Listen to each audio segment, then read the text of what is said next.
Não espero do Supremo Tribunal a perfeição.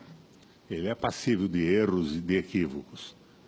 Mas nós temos, dia 4 agora, o julgamento de uma ação do PEN exatamente sobre o princípio da presunção de inocência. A ministra, tecnicamente, pode até dizer que não estava equivocada. Era um habeas corpus contra uma decisão do STJ, que havia se baseado numa posição anterior, equivocada, mas anterior, do Supremo Tribunal Federal. Agora não. O ministro Marco Aurélio pretende levar à mesa do tribunal... Por que ela não concedeu, senador? Sim, mas veja, do ponto de vista técnico, ela está certa nesse caso citado. Mas deveria ter agido assim em senadora todos os Vanessa casos, e errada no caso do habeas corpus do presidente Lula. Mas agora, na quarta-feira, nós vamos ver o Supremo Tribunal julgar o princípio. Eu, inclusive, acho que esse princípio pode ser discutido pelo Congresso, por pessoas eleitas pelo povo.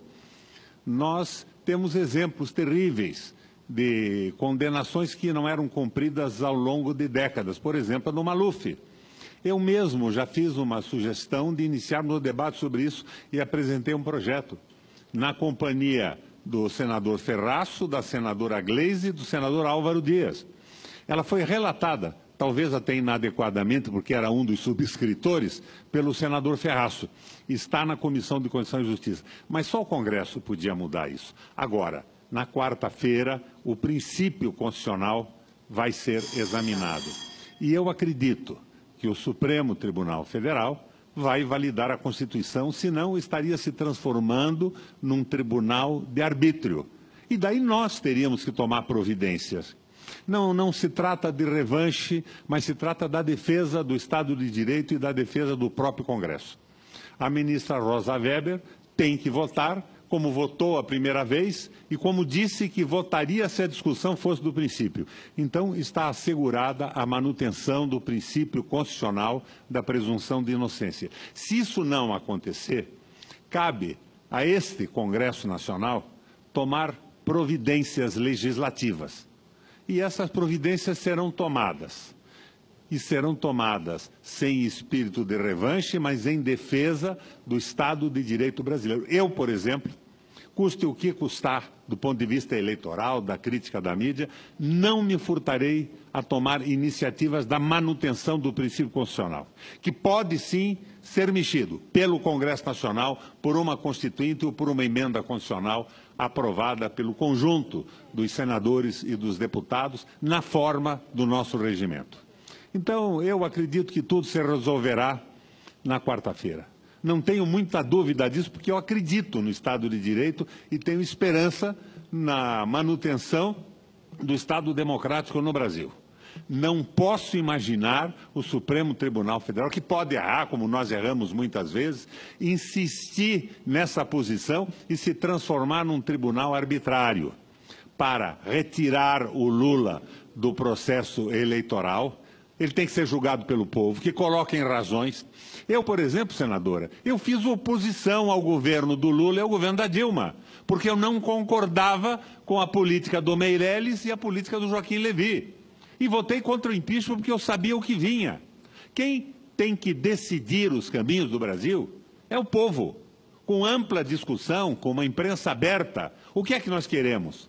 O liberalismo econômico que destruiu a Grécia, que impede que a Espanha tenha um governo estável, que atrapalha a vida da Alemanha, que viabilizou a queda do ministro na Itália, que colocou a Europa inteira numa situação de pânico do ponto de vista da sua economia.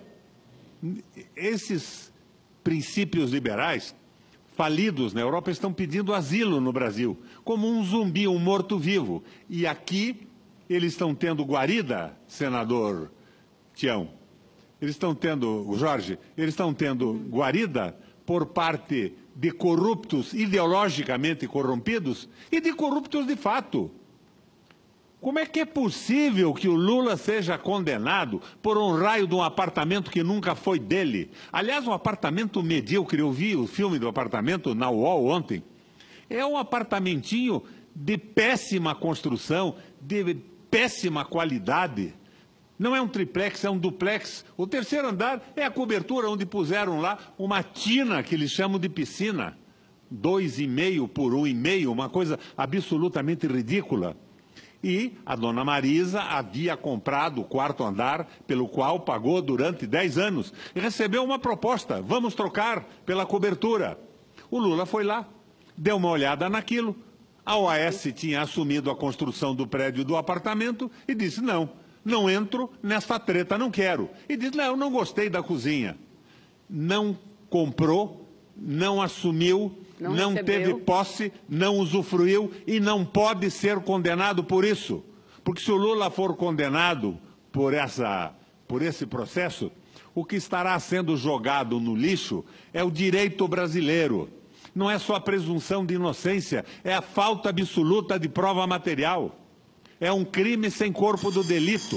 É uma violência que se comete não contra o Lula, mas contra a estrutura jurídica do Brasil. E tudo isso para acobertar o que vem acontecendo com o entreguismo. Vai a Embraer, vai a Eletrobras, vai petróleo, vai Petrobras, vão-se os direitos do povo trabalhador. E, logo em seguida, vão querer acabar também com a Previdência, que não conseguiram até agora. Mas no momento pós-eleitoral, com este governo, de parlamentares não eleitos, eles vão querer resolver o problema financeiro das despesas de campanha com o voto. Eles não terão mais mandato. Então, nós estamos numa situação muito difícil. E eu espero que o Supremo Tribunal Federal ponha uma ordem nisso, porque nós temos que discutir a política econômica com seriedade, informar o povo com uma imprensa aberta e o povo tem a vota. Parabéns, senadora, por ter assumido a tribuna nesta tarde de uma segunda-feira para informar a população, esclarecer o que está acontecendo. Não é o Lula que está em jogo, é o direito e a soberania nacional. Eu